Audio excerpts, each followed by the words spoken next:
a very versatile performer, and as I said, somebody who has just had an awful lot of great music behind him, and as the website and the current album proves, a lot of great music in front of him. Jimi Jamison in the FDH Lounge. Jimmy, welcome to the program tonight, sir. Great to have you. Hey, Rick. It's great to be here, man. Hi. It's tremendous to have you on, and again, this your current CD that you've got, I found it very interesting, and again, it can be some of the music can be streamed through your website at JimiJamison.com, and what's really interesting is in looking at where you came from, in the Memphis area. I mean, I'm hearing a little bit of Delta influence in there. I'm hearing some type of classic things there. But what you're doing with your present music really seems like a reflection of many different elements of things that you've done over the years. It pretty much is, yeah. Being from Memphis, I grew up playing soul music, because of Stax Records. And I ended up doing sessions at Stax later on, so that was a big influence on me. And I got into rock music, and of course I got with Survivor. And I guess this record is kind of like a melting pot of just about everything I've done so far. And I'm real proud, very proud of it. And at shows, I always tell people it's a money-back guarantee if you don't like the record. Pretty safe, Jimmy, because if you hook somebody up to a lie detector test, nobody's going to tell you they don't like this thing. Nobody's said they haven't so far. So far, so good. Yeah, it does seem really interesting with a lot of the different styles, and you mentioned Survivor, and that is, of course, the period of your career that was the most front and center, and as I said earlier tonight on the program here, in describing it, I mean, part of that soundtrack of the 80s, when you look back, I mean, the big hits from in the day from Survivor, just kind of one after another, that was out there, and that's got to be a tremendous thing to be known for, because, I mean, you can't hardly go anywhere in this country without people, having memories in their lives attached to hearing that from at that time.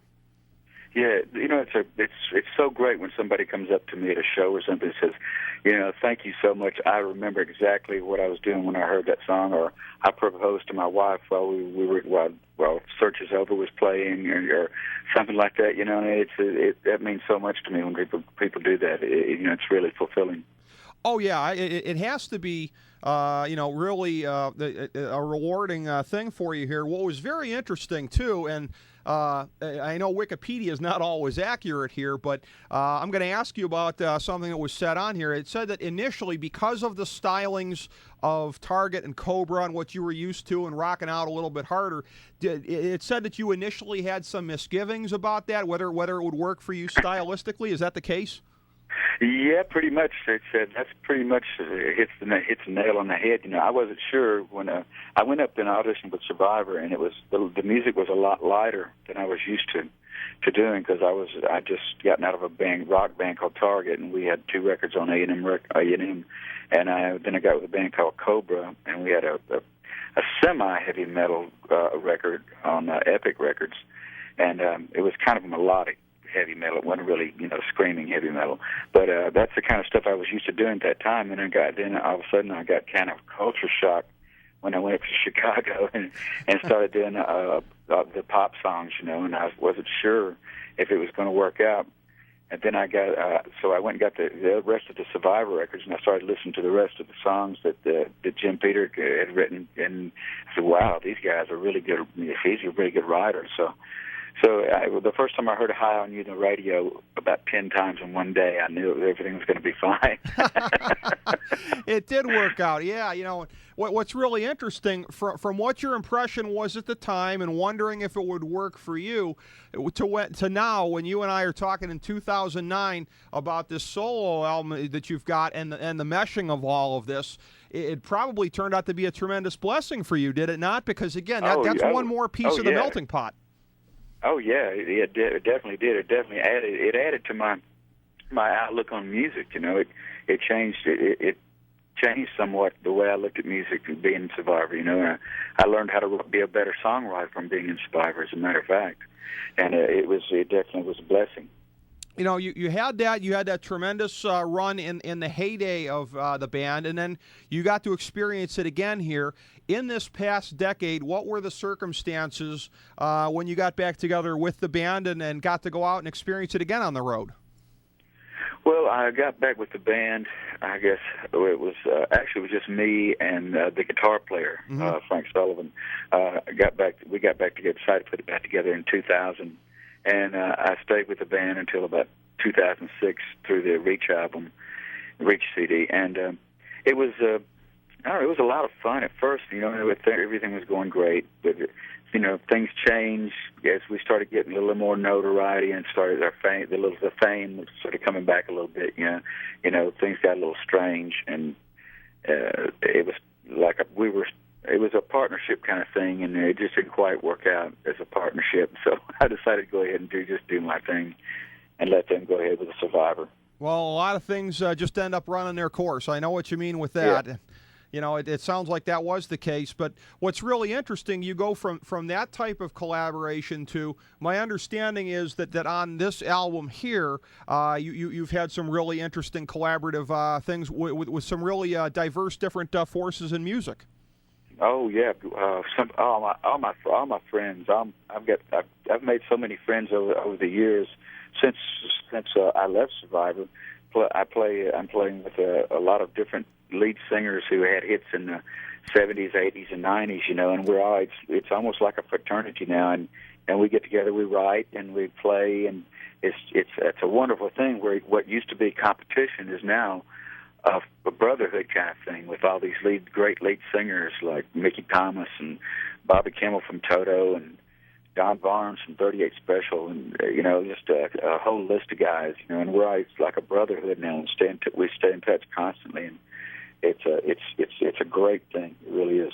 Oh, you're naming some great bands there. You know, I like Toto. I'm a big 38 Special guy. So this has got to be really, really special for people who grew up on that type of music then. It is. I'm telling you, we play shows, and each guy gets up there and does like 3 or 4 songs, you know, and whoever doesn't have a gig comes and plays the gig with us, you know, and it's like 5 or 6 lead singers from giant bands from Orleans, Larry Hoppin and Joe Lynn Turner from Rainbow and Deep Purple, and Mike Reno from Loverboy. It's great, and we get up and we sing background for each other too. So we have a blast doing it, man. It's so much fun, and such an honor to be up there singing with such great singers. I tell you, when you see the show, you will love it.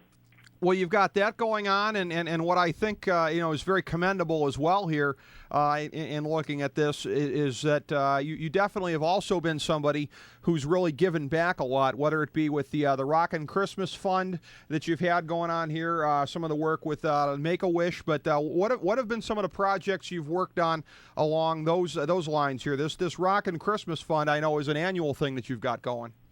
Exactly. As a matter of fact, there are several annual charity shows that I do. I do a lot of my main charity is St. Jude, of course, because St. Jude is right here in Memphis, and if you ever visit that hospital, you'll be hooked for life. I'm telling you, because it's definitely a moving moment when you walk in and see those little kids, and so that's my main charity. And also Dove House is another big one. March of Dimes, Union Missions all over the United States.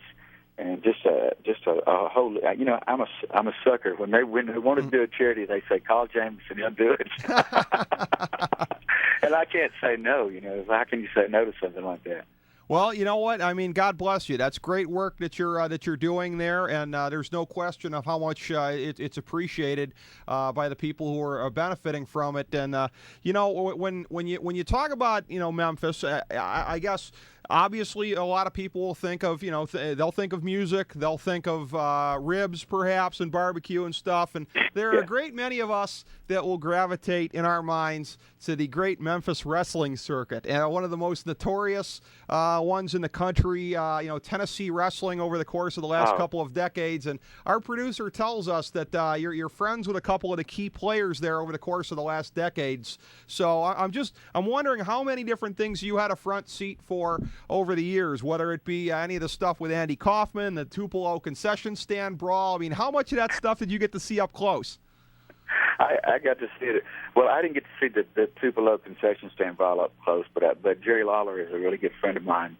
And he tells me what everything's going on across, and of course, and they still have the wrestling show here on Saturdays, and I go down to it all the time, and Coco Beware and I'll get into it or something, verbally, and just wild stuff. And Jerry Jarrett is a friend of mine also, Jeff Jarrett's dad, and Jerry is one of the big promoters at Memphis wrestling over the years, and it's been such a great thing with Memphis wrestling. It almost all started here, or all came back and got big from here again from what it was before, And I've met so many of the big wrestlers that I see now on WWE and with Vince McMahon and all those guys, and I know some of those guys too. I played at the club up there in Times Square. And a lot of the wrestlers were there, and they were all coming up to me and saying, "Hey, man, I'm a big fan." And I'm saying, "Hey, I'm a big fan of yours too."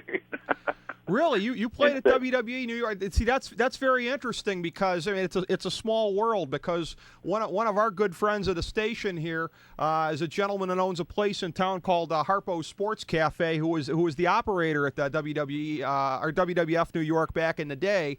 Our friend Eddie that used to run the place there for Vince McMahon. So that's tremendous. I've heard a little bit about that, and that really was a great atmosphere in Times Square that they had there.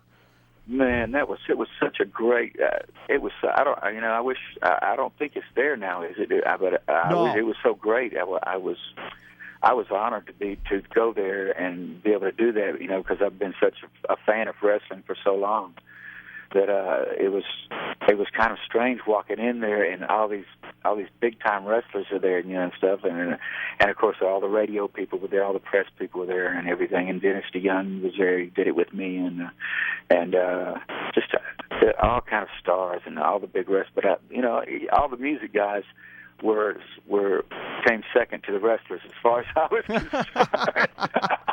Well, hey, I can understand that. I grew up on a lot of that stuff too, Jimmy. And there are so many different meanings to the one thing you said about how a lot of it all kind of became in Memphis. You can look at that thing that you said in a multifaceted kind of a context. You could look at it in the sense that in the 90s, when it was a developmental area, somebody like The Rock was Flex Cavana down there. He really cut his teeth down there on that circuit. But in a larger sense, going further back in time and with the stuff that you maybe grew up on, when you look at the gimmicks that they had, the crazy, colorful gimmicks with all of that, the episodic it was genius, Rick. Yeah. They came up with some genius stuff. I was talking to Jerry one day, and he was saying, "Man, come on." He called me up. Well, actually, he called me up on the phone and said, "Jimmy, you need to come down here right now and hit this guy in the head with a chair right now." Well, and I said, "Jerry, I can't. I'm going to the airport." He wanted me to come right that moment, That's a great story. We may have to work that into a promo for the show. But that's, you know what, though? But your friend Jerry Jarrett as well, that's another thing. When you talk about how it all started, Jerry Jarrett was one of the first guys out there to really be able to do this thing in an episodic television kind of a way, such that, when the WWF was going through, when Vince McMahon had the steroid trial in the 90s and he needed to turn to somebody on the outside for a while there, he turned to Jerry Jarrett. As they were getting more episodic in the early days of Raw and building week to week, that kind of creativity and formatting is something where he was one of the first, if not the first, at that. Exactly, Jerry. I'm telling you, he's a wonderful promoter. He's a great businessman, and he was a pretty good wrestler himself. Yeah. I used to watch him all the time. Actually, he and Jerry Lawler were big enemies. On TV and everything. They were best of friends, actually. That whole thing, just so from having read Jerry Lawler's autobiography, that whole Memphis scene down there, I don't know what probably the 70s and maybe early to mid 80s might be considered, I guess, the heyday by some, but that whole scene just seems like it would have been tremendously fun to be a part of at the time, or following up close as you were. Man, I tell you, the Coliseum in Memphis here was the big place to perform for bands, and it was where they had the big wrestling events. And every Monday night, 12,000 people packed that place out every Monday night for I can't tell you how long, and I was one of them for a lot of those nights. And it was like a sellout concert every week. It was amazing. It was Jerry Lawler was brilliant at coming up with gimmicks and stuff to make people mad, to make them want to come see it. The other guy beat him up. Oh, yeah. Yeah, that was, all the different angles and things over the years there. I mean, it's a magical time and a place. And, you were lucky to be up close and able to take it in, on that type of nature. But, as we circle back around, Jimmy, we always like to take the time to, give our guests on this show a chance to plug anything and everything. I know that JimiJamison.com is a hub where people can find a lot of this stuff, but whether it be the present album, whether it be the Rockin' Christmas Fund, whether it be anything and everything that people should know, whether we've talked about it yet or not here tonight, please let the people know anything they should know about what you got going on. Okay. Well, you can, of course, go to my website, JimiJamison.com, Jimmy spelled Jimi, JAMISON.com. And I also have a MySpace site where you can hear the complete songs on my CD, not all the songs, but a lot of them. And some songs that you might not ever get to hear unless you go there and check it out. And that's myspace.com/Jimi Jamison. And the new CD is called Crossroads Moment, and it's on Frontiers Records, which is a record label out of Italy, actually, but it was just released here in the United States recently, within the last month. And I'm really hoping it will get around and people will be able to hear it, because I think if they get a listen to it, they're going to like it. And another thing I want to tell you, Jim Peter, the fellow who was in Survivor with me, who wrote the big hits, wrote Eye of the Tiger, and a bunch of exciting. He and I have formed a partnership now, and we just submitted a theme song for the Green Bay Packers and one for the Atlanta Falcons, and hopefully they'll like them and use them and play them at the stadium and at the games and stuff. So I just want to let you know about that too. Oh, awesome! Well, you've written great theme music before, as we said earlier tonight. For Baywatch. I mean, that's a tune that a lot of people still have in their heads here. So. Oh yeah. Oh, that's tremendous. You're going back into the theme thing a little bit more there. That's tremendous, and so many great things that you got going on. That album, and I'm asking this for my own selfish convenience purposes. Is that one available yet through iTunes?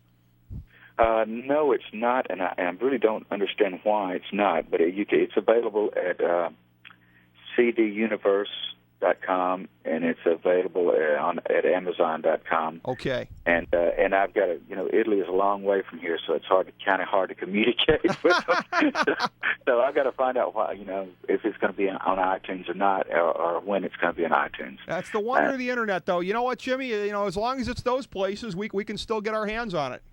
Yeah, cduniverse.com and Amazon.com. You can get it at both those places.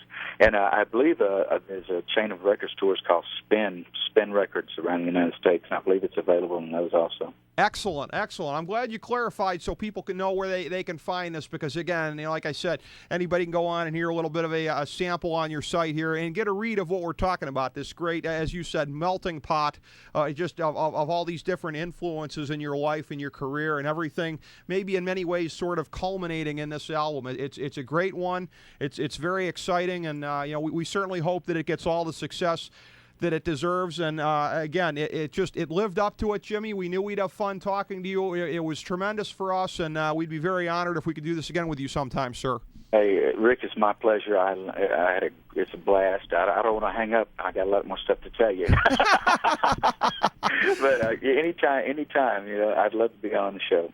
Jimmy, I'll take that if you got more stuff to tell us, I'll take that as an ironclad commitment. We'll have you back. That's great. Sounds good, man. Oh, thank you so much, Jimmy. We really appreciate it. All right, Rick. Take care. All right, you too. Take care, Jimmy. Okay, Jimi Jamison, everybody. That was tremendous.